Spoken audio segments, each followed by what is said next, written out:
nome é Pamela, eu sou estudante da Universidade Federal da Integração, Unilab, eu faço parte do curso de História e sou aluna do professor Fernando Afonso da disciplina de História e Historiografia da América. E hoje eu vou fazer um apanhado geral sobre o que foi a independência do México.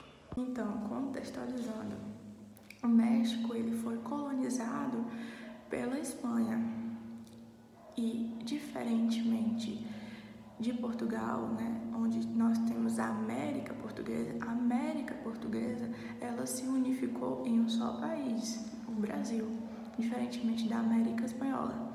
A América Espanhola se dividiu em várias nações e uma delas é o México. Então, para a gente falar da independência mexicana, a gente também tem que falar da independência da América Espanhola, que foi a partir daí que começa esse movimento de separação. Então, a crise do antigo regime no século XVIII deu abertura para as ideias iluministas e liberais, e isso influenciou bastante o pensamento das elites nas Américas, ou na América Espanhola especificamente.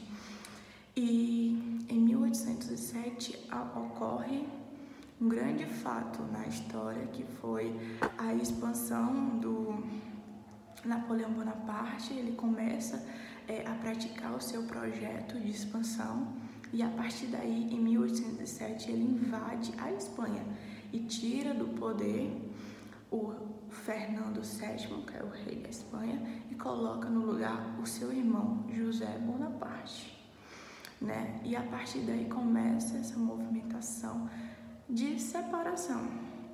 Mas aí, em 1814, o Napoleão ele sofre uma derrota e, a partir da sua queda, os países que antes eram nações monárquicas e absolutistas eles se juntam e eles decidem formar a Santa Aliança, E nessa Santa Aliança eles decidem restaurar a monarquia, restaurar o poder absolutista.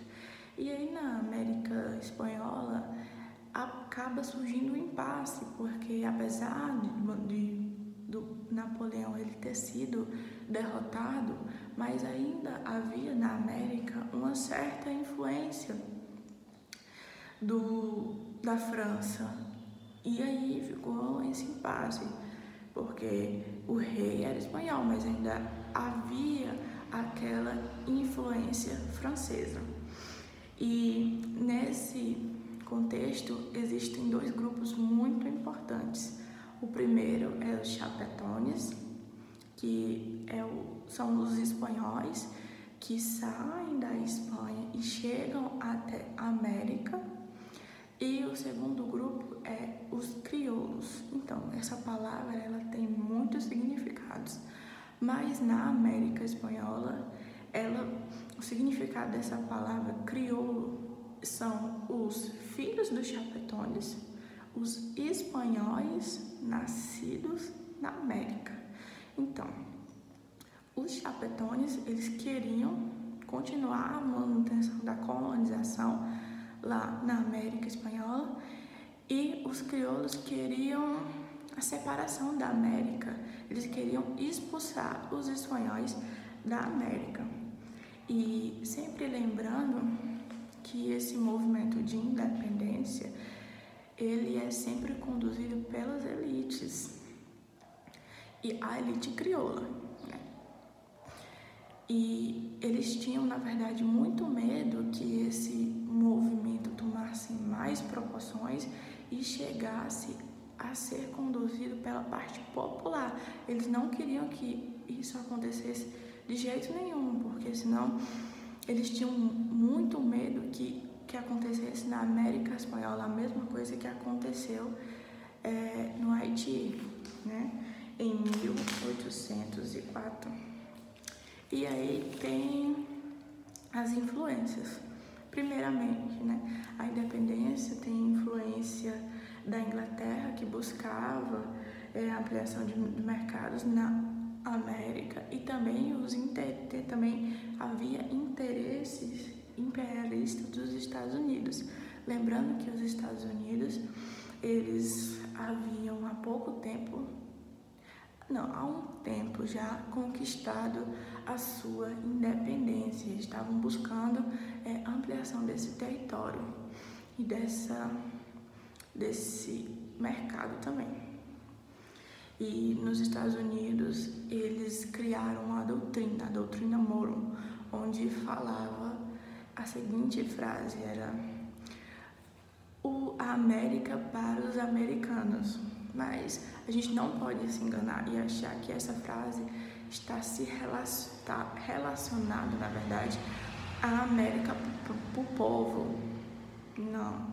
É a América sobre o domínio americano ou estadunidense, né? A América sobre o domínio das elites estadunidenses. Então, não é a América para o povo, é a América sobre o domínio americano, certo? É bom lembrar isso. E quem conduz a independência na América Espanhola são os generais formados. E aí eles ficaram conhecidos como os libertadores da América. E a partir disso, em homenagem a esses generais, a esses líderes, esses heróis da nação, né? Se deu o nome do título de futebol, né? Taça Libertadores da América. Foi em homenagem a esses heróis da nação.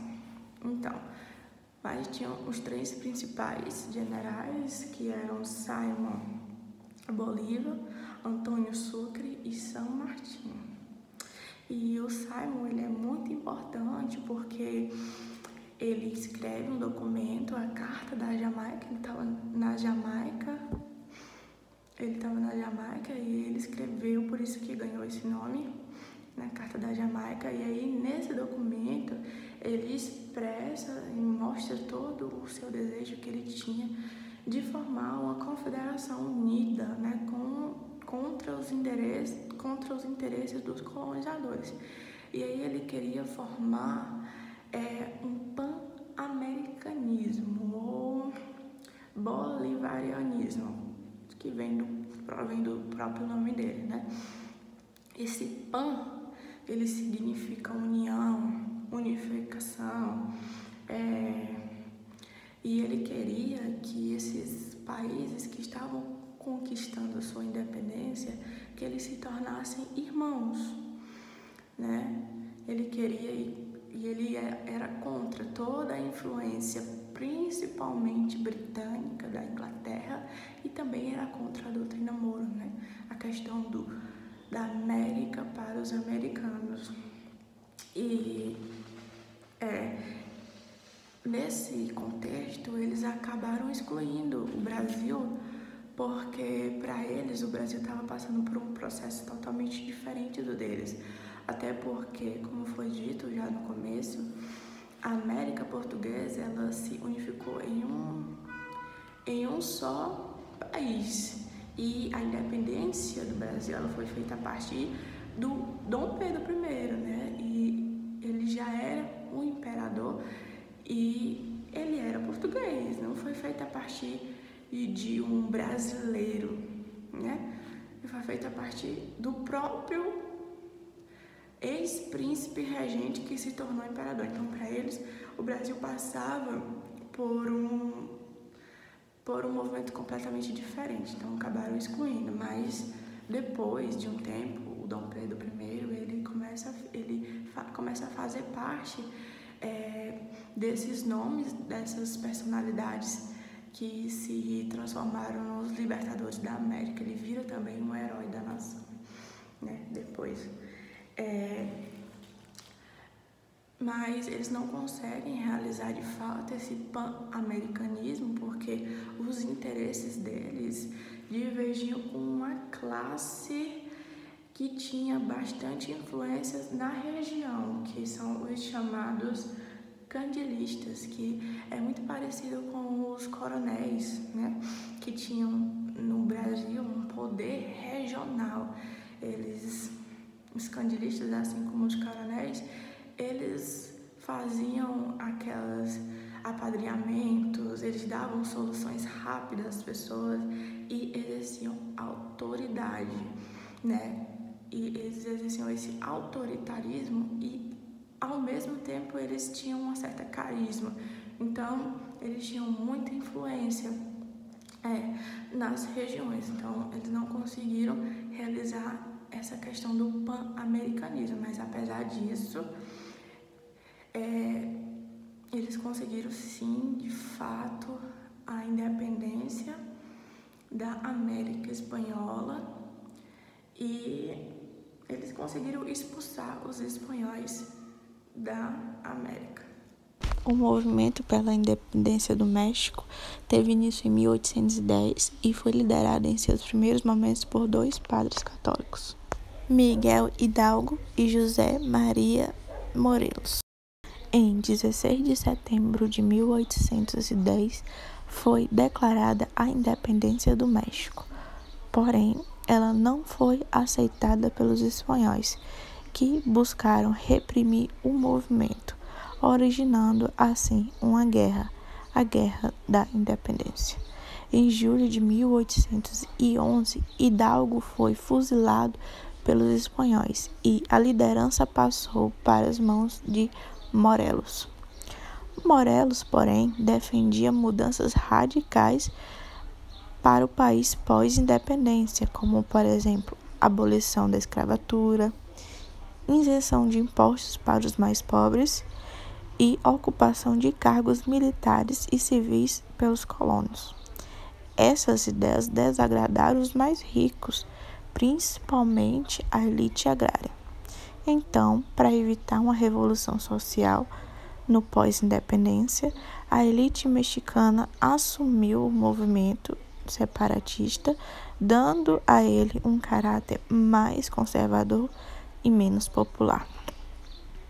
A guerra durou entre 1810 a 1821, sob o comando do general Austin Intúbit, e com um número maior de combatentes, os colonos venceram a guerra, conquistando a independência, em 21 de setembro de 1821. Em julho de 1822, com o apoio da elite mexicana, Intúbit foi coroado imperador do México. Seu reinado durou até o ano seguinte, quando ocorreu a proclamação da República no país.